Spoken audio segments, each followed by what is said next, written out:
Howdy ho guys, and welcome to another Virgin vlog. In this entry I wanted to just give a brief insight to you that hopefully might help you if you're having the problem I'm about to mention. I say problem, but really it's not a problem. It's just like, again, it's just an insight that you might find useful, on your journey. And that is, what spiritual truth or principle or tenet are you the most in love with right now? And then think about whether or not that spiritual truth or principle or tenet is causing you happiness or pain, basically. And I'll guess that if it's one you cling on to, and we all have these clinging on tos when it comes to spiritual knowledge, I'm guessing it's a bit of both, right? What is the thing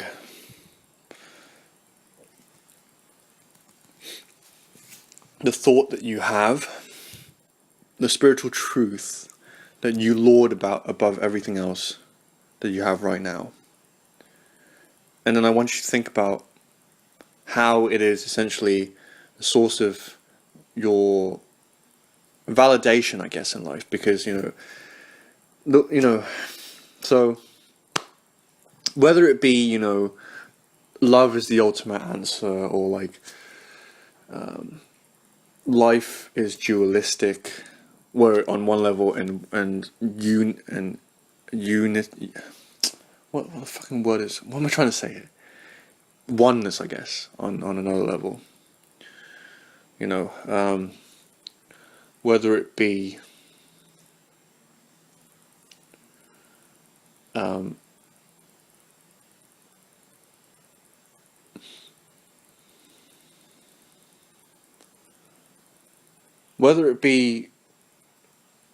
follow your feelings, even, because that's a big one for me, like, follow your feelings because your feelings are always right. And like, I say that and I'm cringing a bit, because like, I'm like, yes, that is definitely one thing that I cling on to,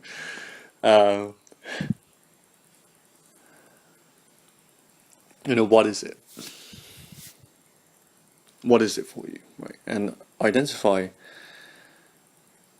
it, and then like, well, and the other half of this is like, how does it, like, be honest with yourself, how does it hurt you? And then, like, I'm not trying to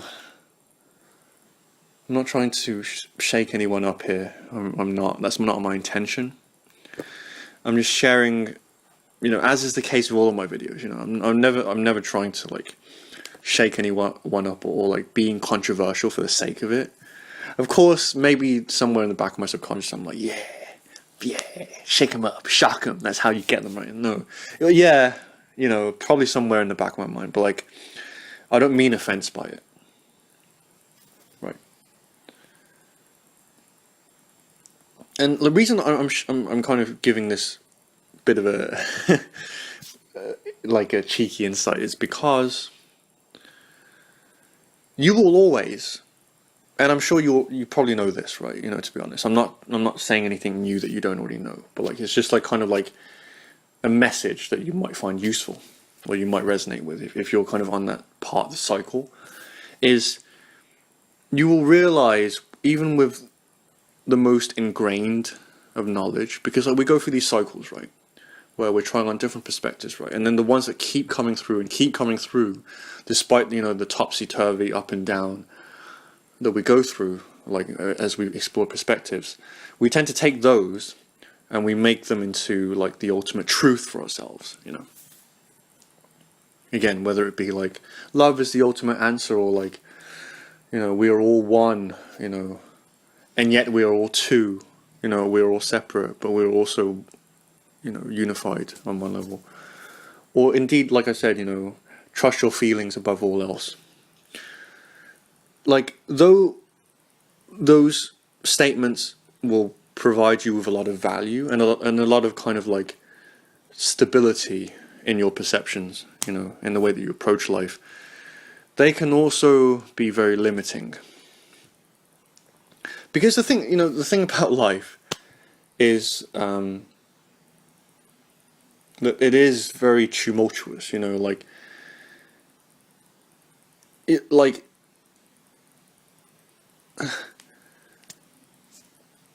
it is always changing, you know, like your perspective, it will sometimes be valid, but then sometimes it will be invalid, right? And so like, even when we get to a stage where we're like, okay, so life is chaos, it is fluctuation between extremes, and so the correct thing to say, the true truth is that life is tumultuous and there is no absolute perspective. There is always, you know, like a contrasting perspective, let's just say. You know, even in the way that we, like, again, you know, I've talked about this in previous entries, even in the way that we view oneness and duality, right? Because, you know, oneness, of course, is the totality of existence, where nothing is separate, and there's no argument to anything, because there is no contrast, there is no mirror, you know, that basically provides the contrast for any one perspective, right? But you could look at oneness and you could look at duality as a duality it's in itself, right? Where like there is oneness, but there is also duality, right? There is source perspective, and then there is the humanistic perspective, right? And yeah, but like, of course, I'm not saying it's wrong. That's the thing, right? When we go through the spiritual journey, we will find these statements, we will find these truths that we're like, okay, yeah, that is the truth, right? That there is no absolute truth. That like there is oneness and duality, you know. That whatever, presence, love, you know, all of those things that we talk about a lot in the spiritual field, but like ultimately anything that we make into knowledge, into a crystallized message or statement, like it does become, essentially anything that provides gratification for us will also, you know, necessarily cause pain, essentially, to us. You know, so yeah, you know, like, so in my example, for example, like, and like where I'm approaching this is like the very advanced level, right? Because like the current spiritual paradigm, like the kind of like state of the art, like thinking within spirituality right now, at least like in public spirituality, you know, like maybe like a lot of people have already reached my level of like understanding things, or like they've been through many kind of like many of these cycles of essentially reaching a knowing and then waking up out of it, right? Like Matt Kahn articulates this really well. And if anything, I'm kind of stealing his concept a bit here, which is like, he says, you will always wake up from the dream of understanding, you know, because understanding is ultimately a fixture and reality is not a fixture, right? Even if it is an articulation of what you at the time know is the truth of the universe, which is that, you know, the universe is in a constant state of flux. Even the statement, the universe is in a state of flux, will at some point prove to be problematic for us, right? Because the mere thought is a fixture, and it takes us away from experience, you know, and that's the ultimate crux of what I'm trying to say here. It is that even the statement, of course, I'm using my own example, like even the statement, trust your feeling, as a statement, right? That will ultimately, if I cling to it enough, which I do, trust me, I do, it will actually take me away from feeling. So like this is almost the ultimate, right? Something like that. Trust your feeling always. Presence, essentially. You know, people talk about presence. And what is presence? It is basically the connection with the kind of natural unfolding of our reality without the kind of added drag of thought, right? But presence itself is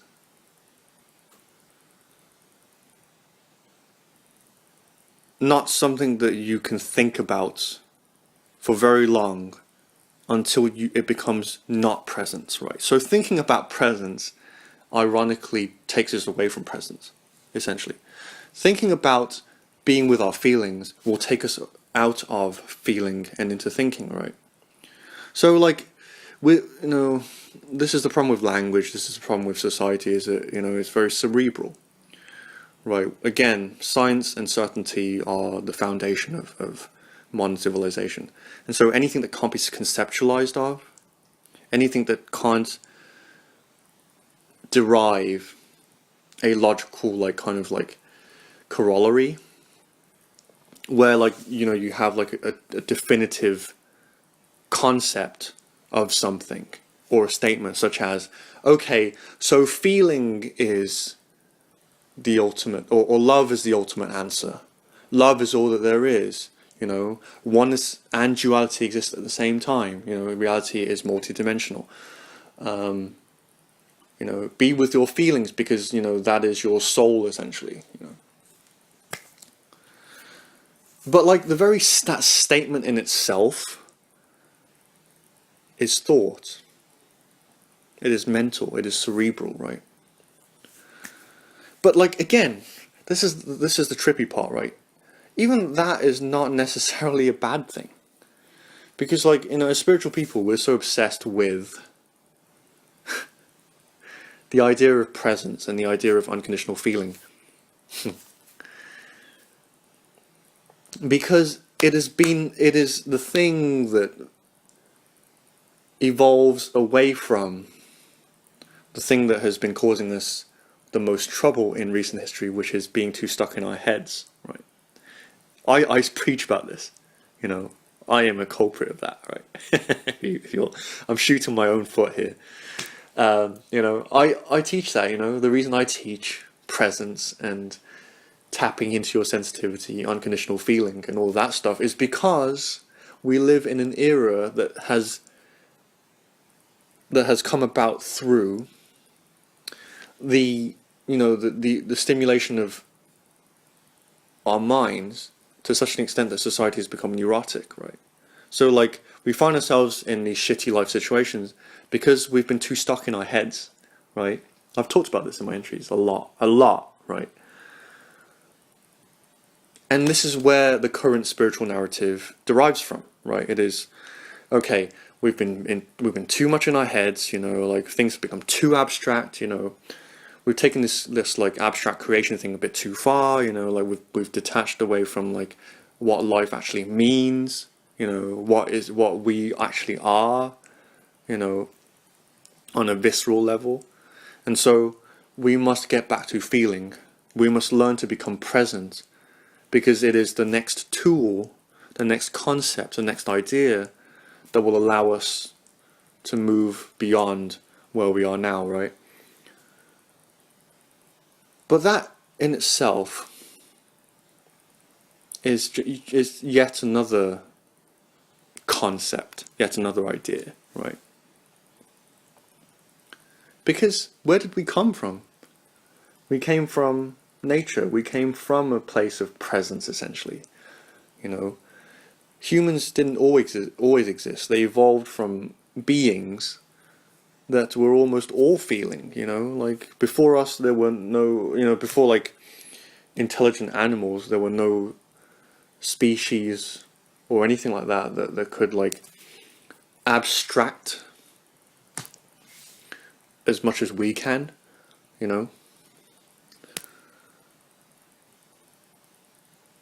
And so, like, there must have been a reason. This is just to give you a perspective, right? There must have been a reason why, or as to why, we became so cerebral, you know? And so, yes, becoming present and unconditionally feeling are highly, highly important. It's one of the things that I love personally. But thinking isn't wrong. I've stated this in previous entries, like, thinking isn't wrong. Logic isn't wrong. A bit of conflict and contrast isn't wrong. Even some darker stuff isn't really wrong, So, like, this is all just to illustrate my point, which is, like, we all have these ideas, me, myself included, right? And, like, my ultimate message is not to judge anyone about it. It's just awareness on this, right? Everyone has something that they kind of believe in above all else, because it underpins the rest of what they perceive in reality. So, like, everyone has, like, an idea of what the ultimate truth is for them. And we have those challenged by other people, of course. So, like, even this video might be challenging to some people, just by me speaking this. But, like, at the same time, yes, like, like, we can feed them, that's fine. Like, I'm going to go away, I'm still going to believe that, it's best to have a balance in life, like, it's best to not be too spiritual or too physical, or that, being unconditionally feeling is the best way to live life, to be present, essentially.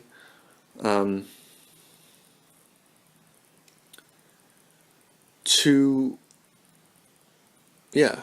be strong, that's another one of mine. But at the same time, to be loving and not to be too stuck in a paradigm that I'm only using to connect with life more, which is fear, right? I feel that I have to connect with fear, like many sensitive people, I'm sure, because it is part of reality. It is the right thing to do, is to immerse ourselves in this darkness and all of this chaos and all this fear and danger, because it's part of reality and we have to do it, almost, right? That's fine, like, no one's going to stop us from doing that. But, like, at the same time, you don't have to let it consume you, like, you can, you can focus on love. And if anything, like, focusing on love in spite of all of the pain and fear and chaos in the world is pretty noble, at least in my opinion. I respect anyone who does that. No, like, not least myself, I guess. So yeah, like, that's just a perspective that I wanted to give you. So yeah, if you're curious about this, have a think about it. Like, what is the truth that you kind of lord above all else right now? And not saying dismantle it, but, like, have a think about how it's harming you. And, like, be really honest. And, like, it doesn't, and it's by be really honest, I mean, like, it doesn't. Yes, initially you will resist what might come up, because, like, it might be things like, well, but like, I'm right though, like, this is just how it is for me. This is what I've observed. I don't want to be that kind of person, and essentially that is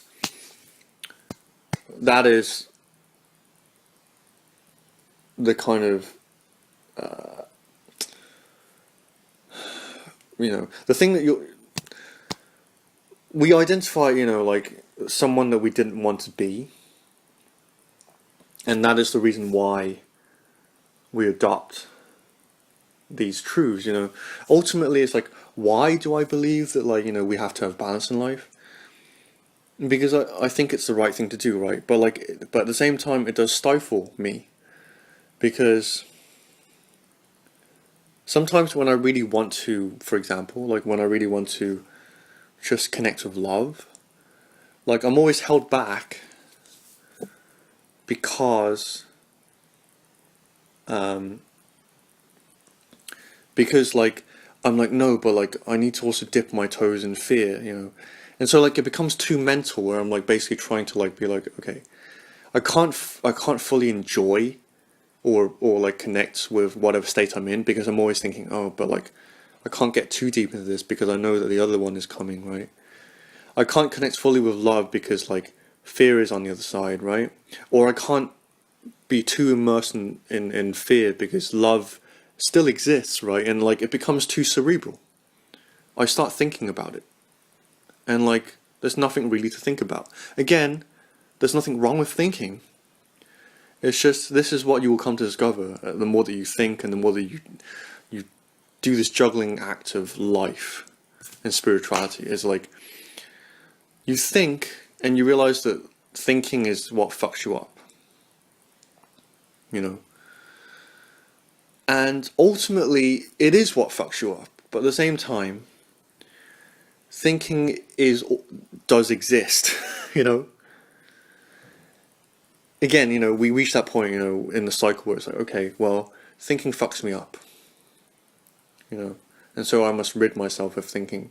But then thinking exists because I try so hard to not think, and I still think, and I judge myself, and then like I keep judging myself, and then I reach a point where I'm like, okay, well, judging myself isn't helping. It's just causing myself more pain. So maybe I'll just let myself think a bit, you know. And then like that's a cycle, and like maybe, and then like, who knows? You know, maybe someday like we'll reach a point where like,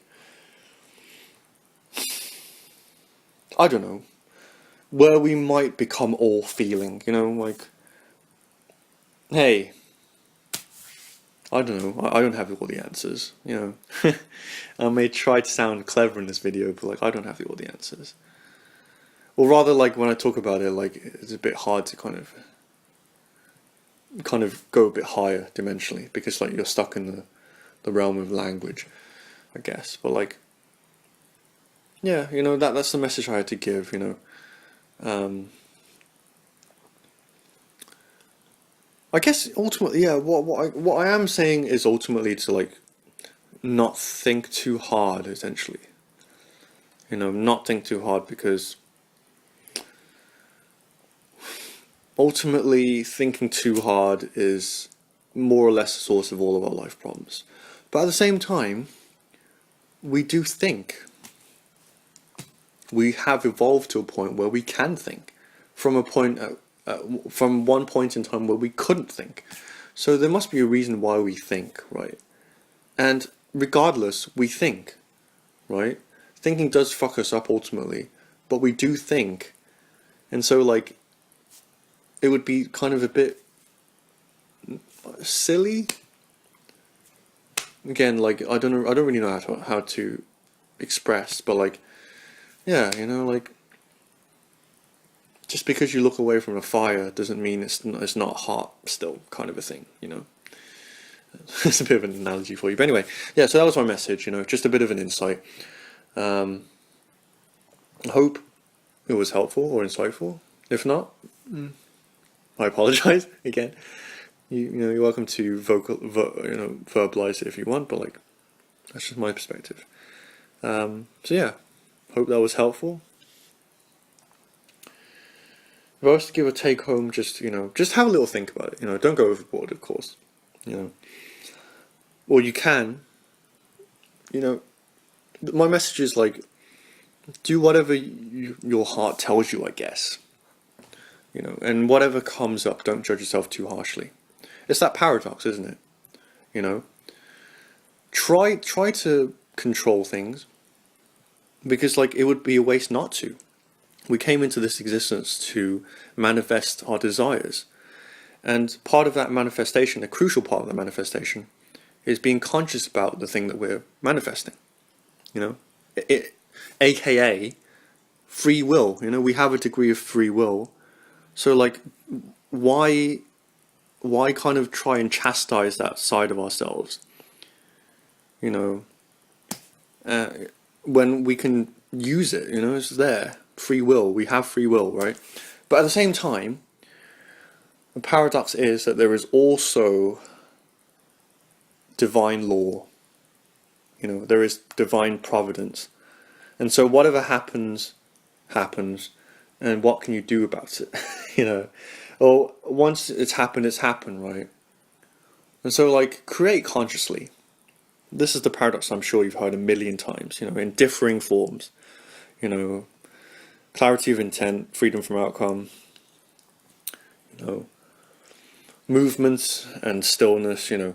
It's the same thing, presence, right? And the entries I made about owning and moving forwards, or whatever it was. It's essentially, you know, this is how we do things, you know, like, you have the people who are like, you know, desire is wrong, it's the root of all evil. Yeah, you know, we can understand why these people make this argument, but like at the same time, if we are here with desire, why not see where that desire leads us? You know, it seems a bit of a waste to not move in the direction of desire, right? And to at least consciously move towards that and consciously create, right? But at the same time,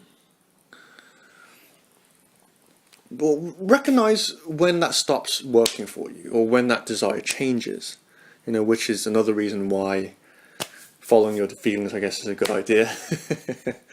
But then once the act has been done, once the scenario has played out, you know, like, let it go, because what is done is done. You know, you have the next moment to think about, and the next moment, and so, yeah, you learn to feel it out, I guess. But thinking is okay as well. You know, we think, therefore we are, right? So cool. Anyway, I'm not trying to sound any longer. Hope it's been helpful. Yeah, seems like it's been one of the more interesting entries I've done so far. So cool. I hope you guys are having a great day, and I will catch you guys in the next entry. Peace out. Yeah!